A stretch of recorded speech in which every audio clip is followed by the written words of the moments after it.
അസ്സലാമലൈക്കും. അപ്പോൾ ഞാൻ നാളെ ബിരിയാണി വെക്കാമെന്ന് വിചാരിച്ചു. അതായത് വെള്ളി കേട്ടോ. ഞാൻ ഈ വീഡിയോ എടുത്തിട്ട് പോസ്റ്റ് ചെയ്യാനായിട്ട് വിട്ടുപോയതാണ്. അപ്പോൾ വ്യാഴാഴ്ചയാണ് ഞാൻ ഈ പറിക്കുന്നതൊക്കെ. അപ്പോൾ നമ്മുടെ ഇവിടെ ഉള്ളതും നമുക്ക് ബിരിയാണിയിൽ ഇടാൻ പറ്റിയതുമായിട്ടുള്ളൊരു സാധനം എന്ന് പറഞ്ഞാൽ പുതിന മാത്രമേ ഉള്ളൂ. അപ്പോൾ ഞാൻ കുറച്ച് പുതിന പറിച്ചിട്ട് ബാക്കിയെല്ലാം അവിടെ സെറ്റാക്കി വെച്ചിട്ടുണ്ട് കേട്ടോ. അപ്പോൾ വെള്ളിയാഴ്ച പൊതുവെ എപ്പോഴും നമ്മൾ മന്തിയോ ബിരിയാണിയോ ഒക്കെ ആയിട്ടൊരു സ്പെഷ്യൽ ഡേ ആയിരിക്കും, കംപ്ലീറ്റ് ക്ലീനിങ്ങും കാര്യങ്ങളൊക്കെ ആയിട്ട്. അപ്പോൾ ഞാൻ ഇവിടെ നിന്ന് കുറച്ച് പുതിനയൊക്കെ പറിച്ചു. നല്ല വൃത്തിയാക്കി വെച്ച ചിക്കനിലോട്ട് ആദ്യം സവാള നല്ലതുപോലെ വഴറ്റിയിട്ട് ഇട്ട് കൊടുത്തു. വഴറ്റാത്ത കുറച്ച് സവാളയും കൂടി ഇട്ട് കൊടുത്തു കേട്ടോ.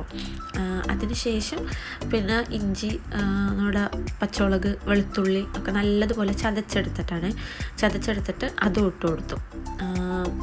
അപ്പോൾ ഇപ്പം തേച്ച് വെച്ചിട്ട് മാരിനേറ്റ് ചെയ്ത് പിറ്റേന്ന് എടുത്താൽ നല്ല ടേസ്റ്റ് ആയിരിക്കും. ഇത് മല്ലിയിലയും പുതിന കേട്ടോ. മല്ലിയിലയും പുതിന ഇട്ട് കൊടുത്തു, പിന്നെ തക്കാളി ഇട്ട് കൊടുത്തു. അതിനുശേഷം ആവശ്യത്തിന് കുറച്ച് പുളിക്ക് നാരങ്ങാനീര് ഒഴിച്ചു കൊടുത്തു. പിന്നെ പൊടികളൊന്നും ഞാൻ വേറെ ഒന്നും ചേർത്തിട്ടുള്ളൂ, ഒരൊറ്റ പൊടി മാത്രമായിട്ട് ചേർത്തിട്ടുള്ളൂ. നാരങ്ങാനീര് ഒഴിച്ചതിന് ശേഷം ആവശ്യത്തിന് ഉപ്പിട്ട് കൊടുത്തു. എന്നിട്ട് നമ്മുടെ ഗരം മസാലയുടെ പൊടി മാത്രമായിട്ട് ഇട്ട് കൊടുത്തിട്ടുള്ളൂ. ഈ ഇട്ടത് മാത്രമേ ഉള്ളൂ. എന്നിട്ട് ഇത് നല്ലതുപോലെ മിക്സ് ചെയ്ത് കുറച്ച് തൈരും കൂടി ഒഴിച്ചായിരുന്നു കേട്ടോ. മിക്സ് ചെയ്തിട്ട് ഞാൻ കുറച്ചുകൂടി തൈര് ഒഴിച്ച് ഒന്നുകൂടി മിക്സാക്കി. എന്നിട്ട് നേരെ ഫ്രിഡ്ജിൽ കയറ്റി വെച്ചു. പിന്നെ ചോറൊക്കെ ഉണ്ടാക്കുന്നത് ഞാൻ കാണിച്ചില്ല. നമ്മുടെ സാധാ വെക്കുന്ന പോലെയൊക്കെ തന്നെ ചോറ്. ഇത് രണ്ടും കൂടി ഈ ഒരു മസാല കാണിക്കണം തോന്നിയതുകൊണ്ട് കാണിച്ചതാണ് കേട്ടോ.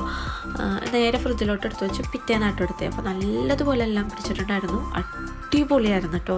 ചിക്കൻ വേഗം വേവുകയും ചെയ്തു. അങ്ങനെ അത് വെച്ചു. നേരെ കുക്കറിലോട്ട് ഇട്ടു. പിറ്റേന്ന് ഒന്നും നോക്കിയില്ല, കുക്കർ ചൂടാക്കുക, ഓയിലൊഴിക്കുക, അത് നേരെ ഇടാം.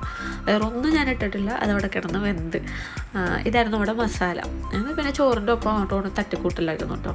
കുറച്ചധികം നേരം ദമ്മിട്ടു. അതൊന്നും ഞാൻ എടുത്തില്ല. ചോറ് ഇങ്ങനെ ഉണ്ടായിരുന്നു. നല്ല ടേസ്റ്റ് ആയിരുന്നു കേട്ടോ. ശരിക്കും നല്ല ടേസ്റ്റ് ഉണ്ടായിരുന്നു. പിന്നെ കച്ചമ്പറും അച്ചാറും ഞാൻ സൈഡാക്കി കൊടുത്തു.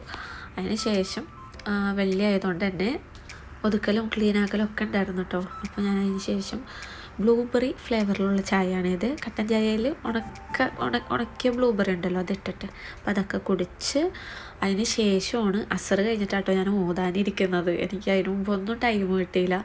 അപ്പോൾ അസർ കഴിഞ്ഞിട്ട് ഞാൻ കുറച്ച്